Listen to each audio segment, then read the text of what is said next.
Poursuite des interviews réalisées lors du festival Ludens de Rouen, qui se tenait les 12 et 13 janvier dernier, avec The Freaky 42, qui est derrière le jeu Zombie Social Club.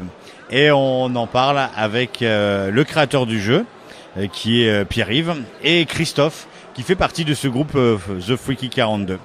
La première question que j'ai envie de vous poser, c'est votre rapport au monde du jeu.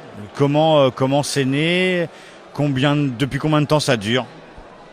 Alors, ça fait 20-30 ans que je traîne dans le monde du jeu. Moi, je faisais des scénarios pour Casus Belli à l'époque, des scénarios de jeux de rôle. Je travaillais un peu pour Games Workshop, pour des boutiques.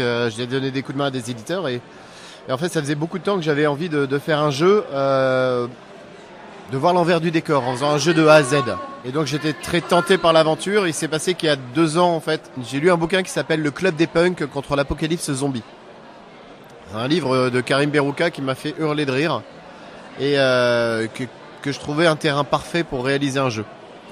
Alors, en même temps, j'avais un tout petit peu de temps à ce moment-là.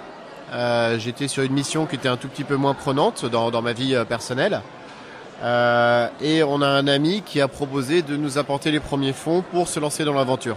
Donc si tu veux, toutes les planètes étaient réunies à ce moment-là pour commencer et faire ce fameux jeu que j'avais envie de faire depuis des années. Et donc on a demandé l'autorisation à l'auteur, Karim.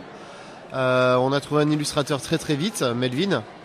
Et là on a réuni le groupe, on s'est constitué après en société et puis le projet était lancé, quoi. Donc c'est un peu l'alignement de toutes les planètes qui ont fait qu'on a eu envie d'y aller. Puis c'est l'occasion qui fait le larron. Et puis voilà. Pour vous, Christophe, le jeu? Alors moi, le jeu avant Zombie Social Club, l'univers de jeu, c'était en tant que joueur. Donc ça fait plus de 35 ans que je joue à des jeux de société, jeux vidéo, à tout jeu. Seulement à l'arrivée de Zombie Social Club, j'ai pu pénétrer dans cet univers qui me fascinait depuis des années. Et c'est vrai que c'est un univers prenant où on découvre plein de choses tous les jours. Et c'est hyper enrichissant, ça me permet de compléter une activité professionnelle qui n'a rien à voir avec celle-là. Où là, dans l'univers du jeu, je m'éclate vraiment. Le jeu Zombie Social Club, très rapidement, j'ai l'impression qu'on l'a vu traîner sur les réseaux sociaux. Dès qu'on en a su un peu plus, il y avait beaucoup de gens qui en faisaient de la pub, comme si les gens que tu connaissais déjà avaient senti le truc venir. En fait, on a offert beaucoup de bière à beaucoup de gens. Donc forcément, à un moment, ils renvoient l'ascenseur, quoi. On nous parle. De toute façon, je les ai menacés. J'aurais dit, si vous en parlez pas, plus jamais de bière et j'appelle vos mamans. Donc là, tout de suite, ils ont commencé à en parler. On voulait absolument, avant de se lancer, de concrétiser le projet, tourner beaucoup sur tous les festivals qu'on voyait, afin de faire tourner le prototype, d'avoir le ressenti des joueurs. Et donc pendant 1 an et demi, on a fait 1 à 2 salons par mois et partout en France.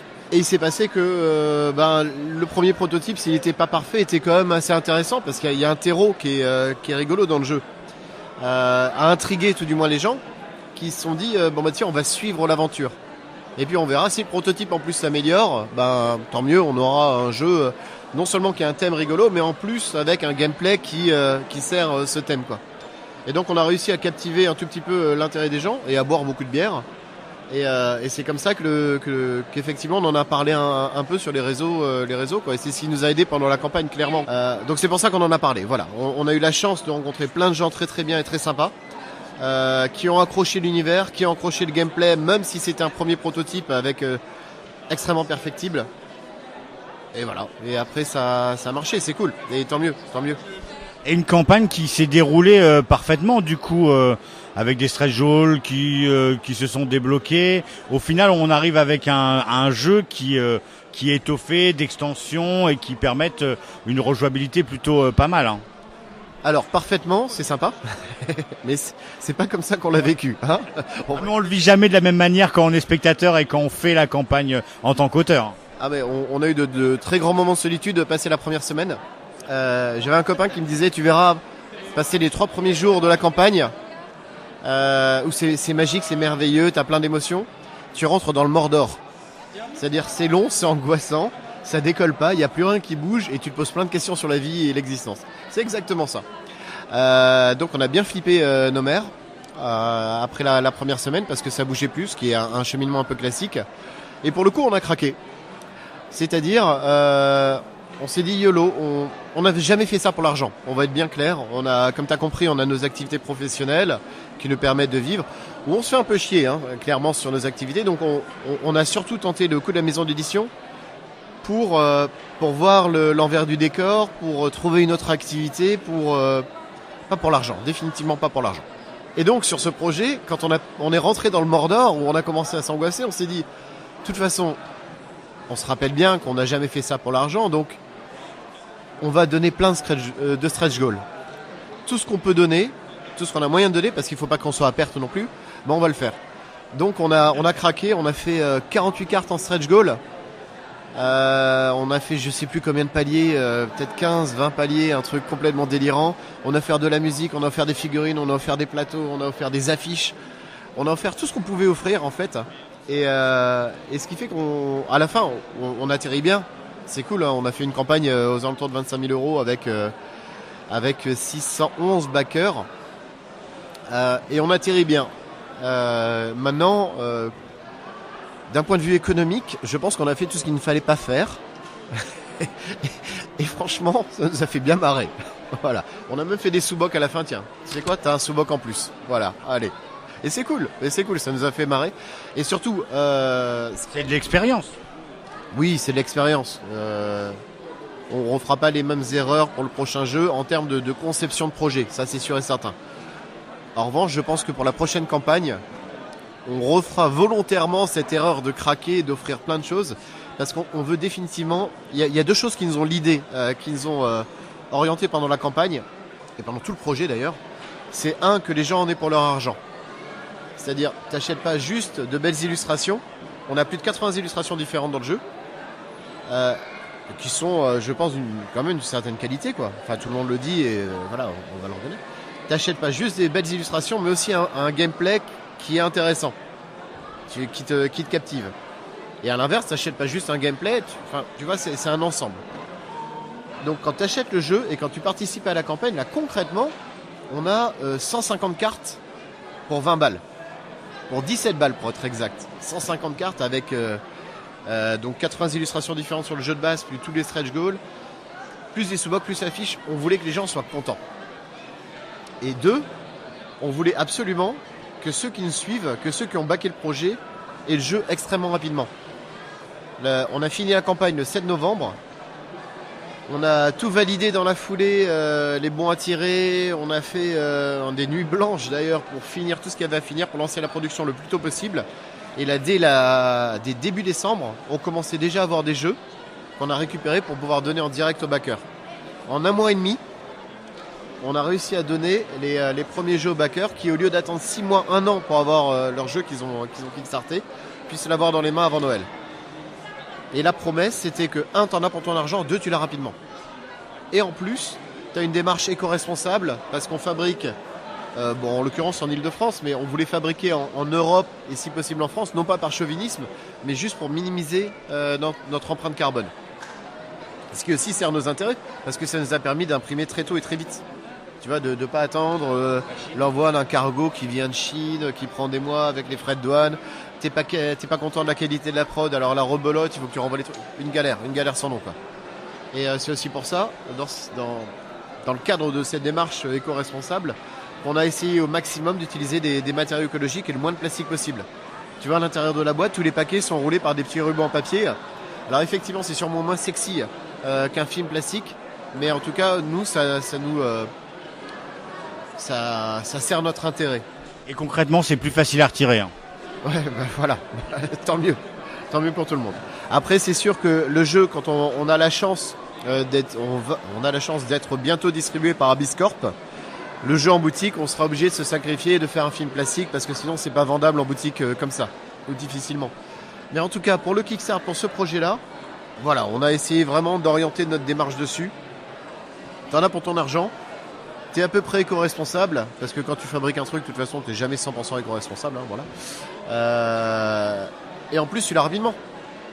Donc, je pense qu'il y a plein de gens qui ont été sensibles à ce message, et tant mieux. Alors parlons du gameplay du jeu maintenant, parce que du coup, pour l'avoir testé hier, on a effectivement de belles cartes, mais quand on est joueur, on aime avoir un bon jeu. Rapidement, le pitch du jeu, c'est pas que des zombies à tuer, hein. Non, Ce serait trop simple. c'est quand même la base du jeu, hein. Bon, c'est une apocalypse de zombies après tout, donc il y a beaucoup de zombies. Et l'intérêt des zombies là dans Zombie Social Club, c'est que le zombie met la pression tout le temps à l'ensemble des joueurs. Les zombies attaquent à la fin du tour de chaque joueur. Et ils sont là pour mettre la pression et attaquer le plus fort d'entre nous. Le zombie est en fait un peu l'équaliseur de ce nouveau monde. Il se débrouille pour que l'ensemble des joueurs se tiennent toujours un tout petit peu à quelques encablures, à peine. On déteste les jeux, si tu veux, où quand un joueur prend de l'avance, après les autres ne peuvent pas le rattraper, ne peuvent jamais le rattraper. Donc le zombie sert ce rôle-là.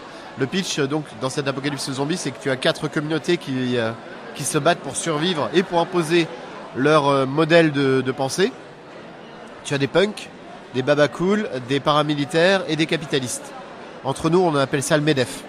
Mais on n'a pas le droit, c'est une marque déposée, mais entre nous, de toi à moi, et ça ne sort pas de ce micro, on appelle ça le MEDEF. Et donc chaque faction va essayer d'acquérir 7 points de victoire le plus rapidement possible pour gagner la partie. Pour acquérir des points de victoire, tu as différentes façons, plus ou moins violentes. Effectivement, tu vas attaquer les zombies. Tu peux attaquer aussi les autres joueurs pour t'imposer par la force. Fonder une colonie pour avoir un point de victoire, qui est une façon un peu plus cool et pacifiste d'avoir des points de victoire. Ou enfin, avoir des VIP que tu poses dans ton camp et qui vont te permettre donc d'avoir un point de victoire. Voilà. Donc tu as différents moyens d'avoir des points de victoire, plus ou moins belliqueux. Enfin, c'est surtout aussi un Texat, un jeu de vice, un jeu où tu vas faire des coups de pute aux autres, sont très clairs. C'est un jeu où tu achèves les blessés. Bah, c'est toi qui t'en es rendu compte hier, non? C'était pas toi? Ouais, voilà, c'est ça. Ou si t'en as un qui est un peu moribond, un peu blessé, bah, il faut l'achever, hein, parce qu'il souffre. Et toi, tu vas gagner plus de points encore. Donc voilà, on veut ce côté fun. Alors après, on n'est pas du tout un apéro-jeu, même si on a des règles pour en faire une version apéro-jeu à l'intérieur. Pour des gens qui ne sont pas forcément des gamers, mais qui ont juste envie de jouer un petit jeu avec des zombies et du MEDEF et tout, parce que c'est rigolo. Là, la version apéro-jeu dure un quart d'heure, 20 minutes, c'est très léger, ça passe bien, c'est rigolo. Mais le jeu d'origine, en fait, tel qu'il est conçu, c'est-à-dire on a un deuxième livret de règles à l'intérieur, c'est un jeu pour les gamers. C'est-à-dire il y a beaucoup de combos, il y a beaucoup de... Il faut être opportuniste, il faut surveiller le camp des autres, surveiller les zombies, parce que les zombies peuvent gagner. Et essayer d'optimiser un peu tous ces cartes, tous ces mouvements et tout ça, quoi. Donc c'est pas non plus un truc où tu vas te faire des nœuds au cerveau pendant 10 ans, hein, faut pas déconner non plus. Mais on est vraiment sur cette recherche de combo, d'optimisation et d'opportunité. Et du coup maintenant, bah, c'est les salons, parce que il faut faire jouer les gens, il faut faire connaître le jeu, et vous proposez même sur le salon de vendre des boîtes, en fait. C'est aussi ça la deuxième vie après le KS. Maintenant qu'on va être distribué, le jeu de base va être distribué par Abiscorp dans les boutiques, ok. 53. Nous, on attend Yves 53, c'est bon, ok. Quand on a lancé la prod, quand on a lancé le Kickstart, on a eu un surplus de production quand même, d'une 50aine de boîtes. Donc on s'est dit, non seulement on va tourner sur les salons pour démontrer le jeu, parce que le jeu va être en boutique bientôt, ok, c'est cool. En plus, on va pouvoir remettre en main propre, en direct, aux backers, à ceux qui ont voulu le jeu. Mais on a quelques boîtes en plus. Bah, tant qu'à faire, on va le proposer, quoi. Pour essayer de se rattraper économiquement, hein. On va être très clair et transparent sur la démarche. Voilà, c'est quelques boîtes c'est un surplus de la production du Kickstart. Et après, il n'y en aura plus jamais de la terre entière, de la vie, de l'univers. Donc c'est les dernières boîtes qu'on vend comme ça. Après, vous pourrez trouver les boîtes dans le commerce, mais ce sera que de jeux de base. Ce sera pas la version KS. Absolument pas la version KS, qui est une exclue. Donc là, on ment pas trop au projet. Enfin, clairement, c'est la version KS. Alors ok, c'est pas uniquement ceux qui étaient sur le KS qui auront le droit à cette version, mais c'est ceux qui ont fait l'effort de venir en salon, de faire le jeu. Et puis on parle d'une 30aine de boîtes sur les 1500, donc c'est pas grand chose, quoi. Je pense que ceux qui nous ont supportés sur le KS ne nous en voudront pas trop, effectivement, d'écouler les 30 dernières boîtes qui restent. Parce que j'ai des étagères déjà remplies de jeux, et j'ai pas envie de garder ces 30 KS à la maison. Je vous invite à aller sur Facebook, il y a une page Zombie Asocial Club et puis à vous intéresser à The Freaky 42. Venez en salon faire des parties avec l'équipe, c'est fun, drôle et emmenez-y des amis en qui vous n'avez pas peur de faire des coups de pute, hein, clairement, et avec qui on peut se réconcilier rapidement. Hein. Et ça, bien sûr, parce que c'est très important de se faire des coups de pute entre amis, ça rappelle qu'il y a quelques vérités. Et surtout tester nos prochains prototypes.